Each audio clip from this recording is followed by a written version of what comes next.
14h-16h, Brigitte Lahaie, Sud Radio.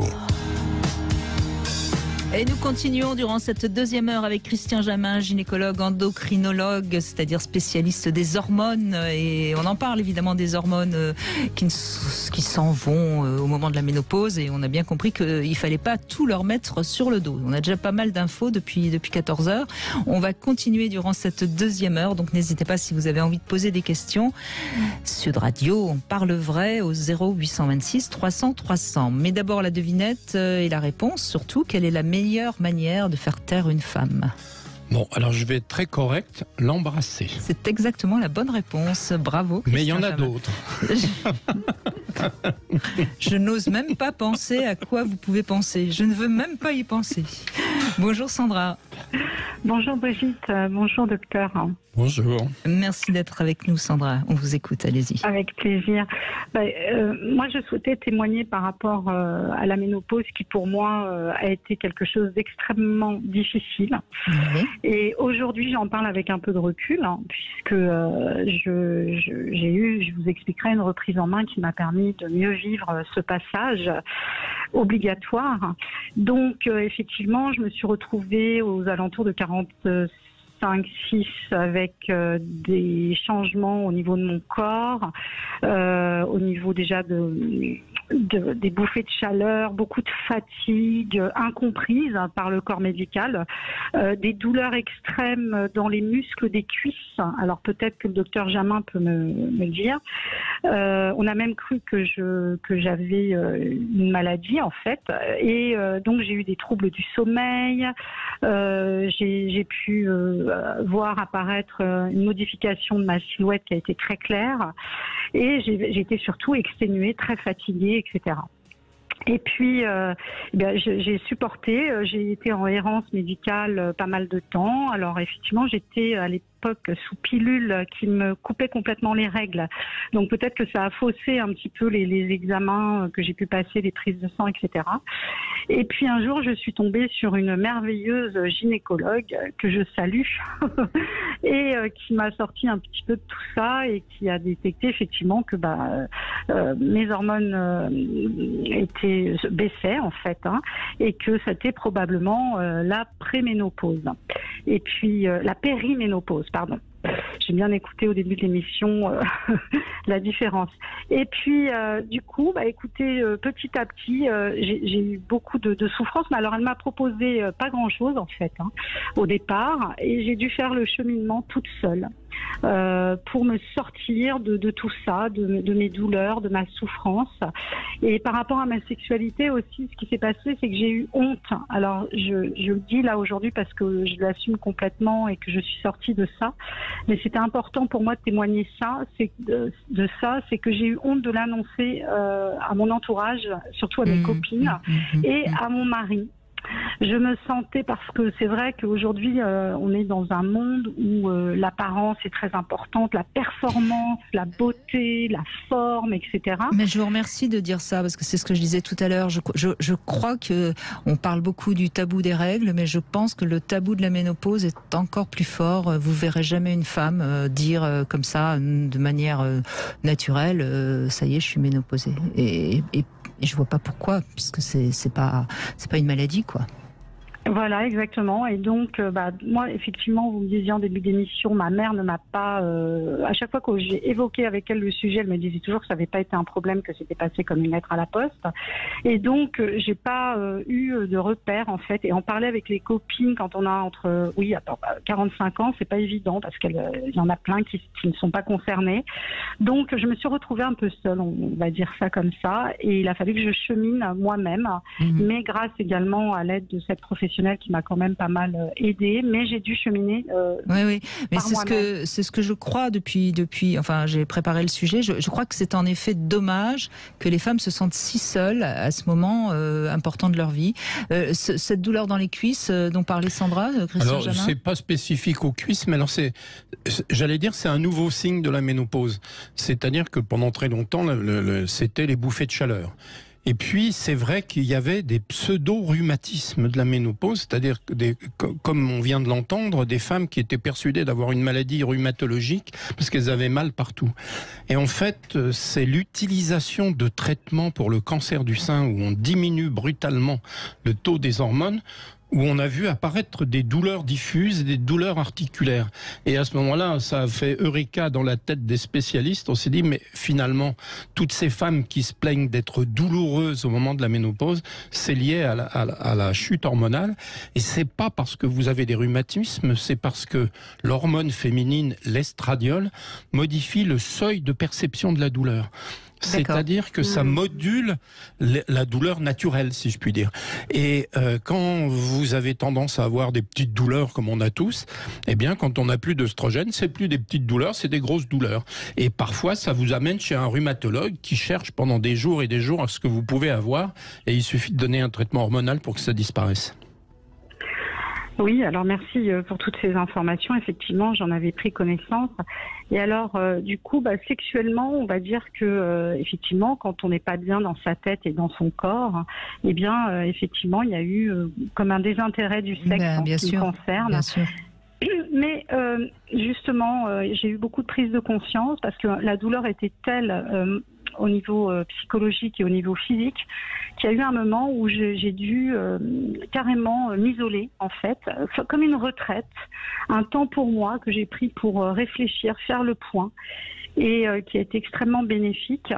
Et donc, je suis partie quelques jours seule pour faire un petit peu le point. Et de là, je me suis aperçue quand même que j'avais envie de reprendre le pouvoir et que j'allais devoir faire face à tout ça, eh bien, en cheminant par moi-même et en trouvant les solutions par moi-même.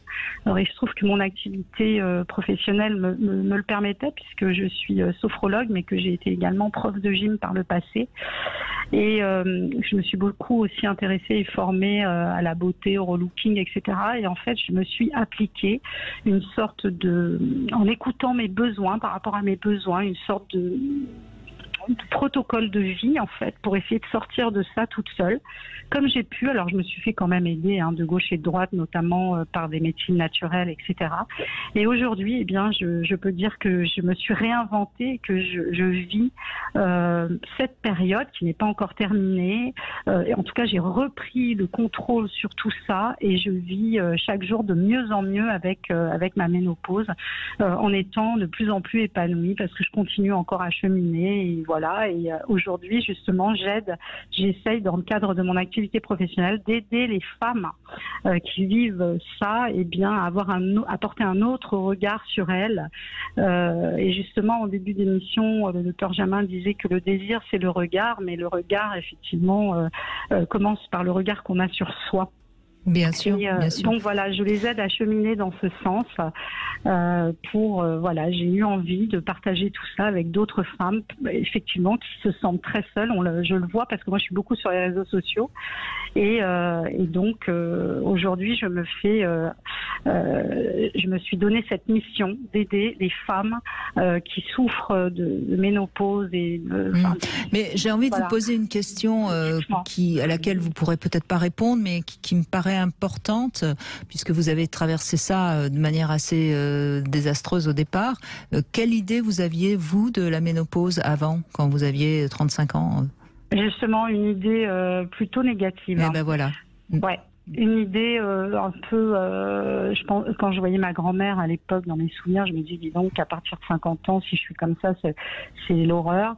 Je trouve que les générations avant nous, en fait, avant ma génération, étaient quand même des femmes on était complètement dans un autre contexte, en fait. Et c'était bien différent pour elles, et en tout cas, il y avait beaucoup de tabous. Mais c'est Suzanne Képès, que vous connaissez forcément, Christian Jamin, qui nous a malheureusement quittés, qui était une gynécologue extraordinaire. Je me souviens l'avoir reçue tout au début, il y a plus de 20 ans, quand j'ai commencé l'émission, et elle me disait, la chose qui a le plus changé pour les femmes, c'est leur capacité à bien vieillir. Et c'est vrai que dans les années 60 encore, c'est pas si vieux, les années 60, les femmes qui avaient 50, 60 ans, c'était des vieilles peaux, quoi. Oui, mais bien vieillir, faut faire attention aux mots, parce que bien vieillir, c'est vieillir en forme.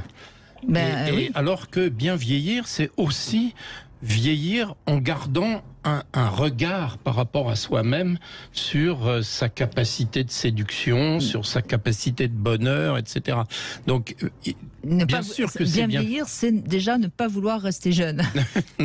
Oui, c'est pas. Je crois que c'est Gluck qui dit j'ai pas 50 ans, j'ai 2 fois 25 ans. Non, mais c'est vrai. Aujourd'hui, on a tout ce qu'il faut pour bien vieillir. Mais c'est sûr que si on veut, moi, je suis assez effarée quand je vois des femmes qui se sont fait lifter 3 fois, enfin, qui ressemblent à des momies. C'est pas d'accord. Elles ont pas l'air d'être vieilles, mais elles ont plus l'air d'être jeunes non plus. Oui, bien vieillir, c'est bien s'auto-regarder. C'est ça qui est vraiment important. Vous êtes d'accord avec ça, Sandra ? Ah, complètement. Le regard que l'on porte sur soi est énorme parce qu'on va renvoyer à l'autre justement tout un tas d'informations qui vont faire que eh bien on va rester, on va se sentir bien en fait. L'autre va pouvoir nous redonner finalement l'image que l'on a de soi. Donc c'est très important. Je pense que justement ça commence par ça. Ça commence par s'écouter, savoir se regarder et puis écouter ses besoins. En fait, c'est ça qui est le plus important aussi. Et comme le disait en début d'émission une de vos auditrices, de partir à la recherche de ses besoins, parce que nous, on vit dans un monde aujourd'hui où les femmes ont beaucoup de choses posent sur nous. On est souvent très en charge mentale, etc. Et on prend pas le temps. Et on est aspiré par la vie. Vous avez raison, les femmes sont souvent dans le désir de faire plaisir à leurs hommes parce qu'elles en sont très amoureuses. Ensuite, elles ont leurs enfants qui passent avant elles. Et c'est peut-être après la ménopause qu'enfin, elles peuvent vivre pour elles. Mais c'est peut-être aussi quelque chose qui devrait s'apprendre un peu plus tôt pour mieux traverser cette période qui est un peu délicate, certes. Et aujourd'hui, en tout cas, sexuellement, en ce qui me concerne, la ménopause m'a libérée. Ben voilà. Ça, c'est une certitude. Et c'est pour ça que je voudrais vraiment dire à toutes les auditrices là que c'est pas vrai. On n'est pas forcément obligé d'avoir une baisse de la libido. C'est faux. Au contraire, on peut réactiver tout ça. Et en tout cas, sexuellement, moi, je me sens plus libre aujourd'hui parce que je ne suis plus féconde. Waouh. Donc, je peux enfin, faire l'amour pour avoir du plaisir et non exactement. Et non pas pour. Aimez-vous et restez coquine. Voilà, je crois que c'est un peu ça la philosophie de ce qu'on vient d'entendre. Bon, merci Sandra, parce que ce témoignage il est fort, puisque vous étiez plutôt dans une ménopause difficile et vous avez su en faire quelque chose de positif.